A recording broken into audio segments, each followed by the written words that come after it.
namin si Mr. Rene. Actually po, ang tinuturo namin mag-speaker, yung operations manager. Hindi dapat ako. Request hindi ko matanggihan talaga to eh. Pag sinabi na, bro, punta ka ng Jensan. Wala ako ito magawa. Yes. Ganun po kalakas yung upline nyo, palampakan nyo po si Mr. Rene. Para po sa first timer, sino po yung first time na nakita ako dito? Taas ang kamay. Hindi niyo po ba ako napapansin sa telebisyon? Nasa telebisyon ako dati. Actually po, noong pa yun, no, back 1998, yung napipicture yung Forever Living sa una. Yung may jeepney driver. Kaya lang, nung panahon na yun, 25 years old pa lang po ako noon. Tapos may buhok pa ako. Tapos batang-bata pa yung tsura ko. Diba? So, nakapasama ko ako doon kasi yung pinakang-upline ko yung June Quinta na before. And siguro para malaman nila muna yung background ko, ang pangalan ko po, Raymond Portiliano. Computer engineer po ako by profession. Sino po rito ang nakahawak na ng computer? At least nakahawak na kayo, ano? Okay. Kasi po kami naman po yung naghihimay-himay ng computer. Sino po rito nakapag-himay-himay na ng computer? Wala. Ayan. Wala pa, no? Kasi hindi ka makakagraduate ng computer engineering pag hindi mo alam bawat pyesa ng computer. Tapos po, pagka-graduate ko po ng computer engineering, naging ano naman po ako? Empleyado. Sino po yung empleyado rito? Taas ang kamay. Ayan, palampakan po natin mga empleyado. Laksan nyo no? Laksan nyo naman. Alam niyo kung bakit gusto kong palampakan mga empleyado? Yan po ang nagpapayaman sa mga negosyante. Ayun! Diba? Sino naman po rito yung mga negosyante? Negosyante. Yun! Alam pa nga natin mga negosyante. Alam mo kung bakit? Yan naman po ang nagbibigay sa atin ng mga products or services. So bakit po nire-recognize lahat? Kasi po dati po ako empleyado, una naging estudyante. Sino ang estudyante? So pala pa natin mga estudyante. Kasi dalawa lang po ang pipiliin yan. It's either maging empleyado or negosyante. Tama mali? Sino yung mayaman? Empleyado o negosyante? Okay. Kayo na mamili. Diba? So bakit yung po nire-recognize? Kasi po, syempre, nag-aral ako, naging estudyante ako. Tama? Tama ba? Tama! Di ba masaya yung maging estudyante? Yes! Kasi may allowance? Yes! Pero pagkatapos mo, tapos na rin. Tapos na. Tapos na ang allowance. Tama? Tama! Kaya kailangan mo maghanap ng trabaho. Pero tanongin ko kayo, pag kayo nabigyan ng opportunity, nakikita ka ng pera kahit hindi maging empleyado ka pa? Hindi na. Ha? Hindi na. Tingnan nyo na. Alam nyo itong generation na to, mga tamad na to eh. Panay Facebook na lang. Kung kikita ka sa Facebook, okay ba sa'yo yun? Sa internet? Sino yung addict sa Facebook? Mga 1 hour sa Facebook, taas ang kamay.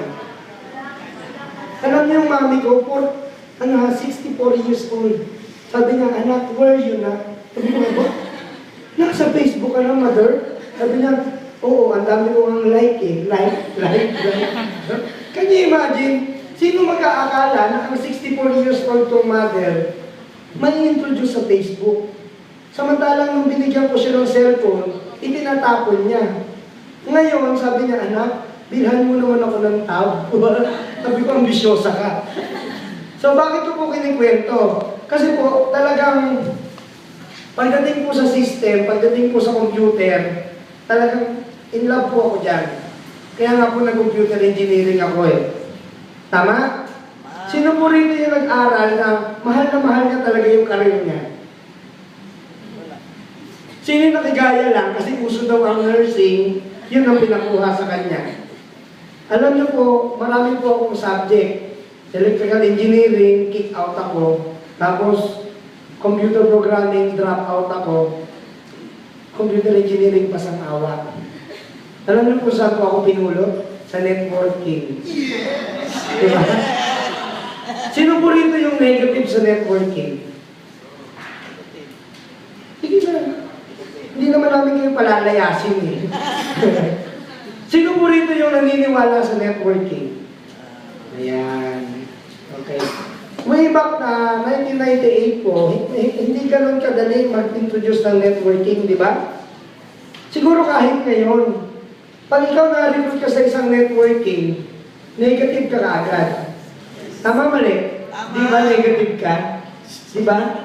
Di ba? O tingnan mo. So ibig sabihin, hindi ito pwedeng isali. Pero mamaya baka mababago.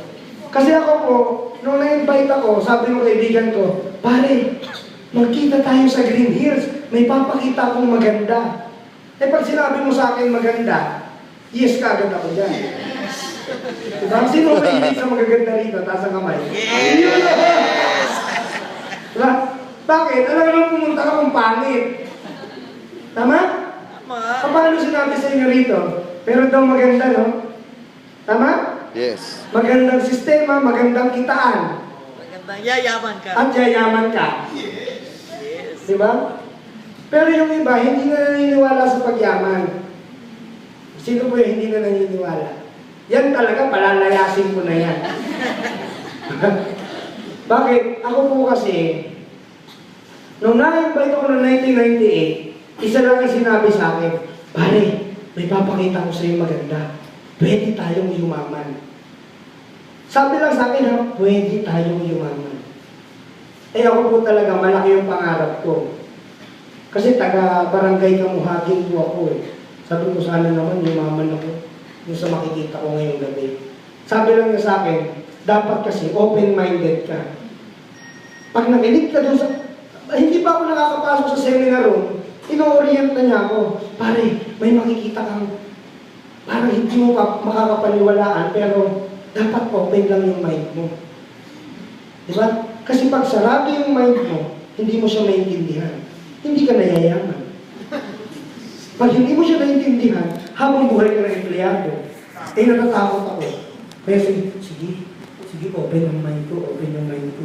Pero nung sinabi, nakikita daw ng ano, sabi niya, dito! Ay, ganun pa yun. Dito! Pag sumali ka, kikita ka ng 30 to 50,000 pesos per month. 1998. Ano mo sabi ko? Tara na, racket yan. Tama mali? Kasi bakit? Ang empleyado, ang kaya lang intindihin niyan, 6 to 7,000 naman. Tama mali? Kaya ito po, warning ko po sa mga empleyado. Dudugo po ang utak nyo ngayon. Tama? Kasi hindi po ordinaryo yung kita na ganito. So, nung narinig ko po yan, bigla nag-shutdown yung mind ko. So, hindi na ako nakikinig. Nakikipagkwentuhan na ako sa katabi ko, parang ikaw. Di ba? Tapos nagte-text na ako noon. So, hindi ko siya naintindihan. To cut the long story short, pagkatapos ng presentation, may pinakausap sa akin. Naka-t-shirt, naka-jeans, tapos pinalitaan ako ng income. Uy, pare, ito nga pala yung upline ko. 19 years old. Kumikita ng 120,000 a month. Sabi ko, totoo ba yan? Ito po yung check ko. Sabi ko, convince me more to join your business. Alam mo kung bakit ginaganong ko? Na-English ako. Ako naka-necktie, siya naka-t-shirt, naka-jeans. Ako nagtatrabaho ko sa Makati, siya dating estudyante lang. So masyado akong mayabang. Sabi ko sa kanya, convince me more to join your business. Alam mo, sabi ko sa akin ng bata, Sir, pag nag-join ka, yayaman ako. Pag hindi ka mag-join, mayaman ako. Ba't kita kumbinsihin? Sabi ko, ang bugiro. Di ba ganyan, no? Mga Tagalog ang bugiro. Kaya lang, sabi ko, di naman totoo yan eh. Tara lang. Alam mo ano sabi niya? Sir, paano kung totoo na pwede kang yumaman, hindi ka naniwala?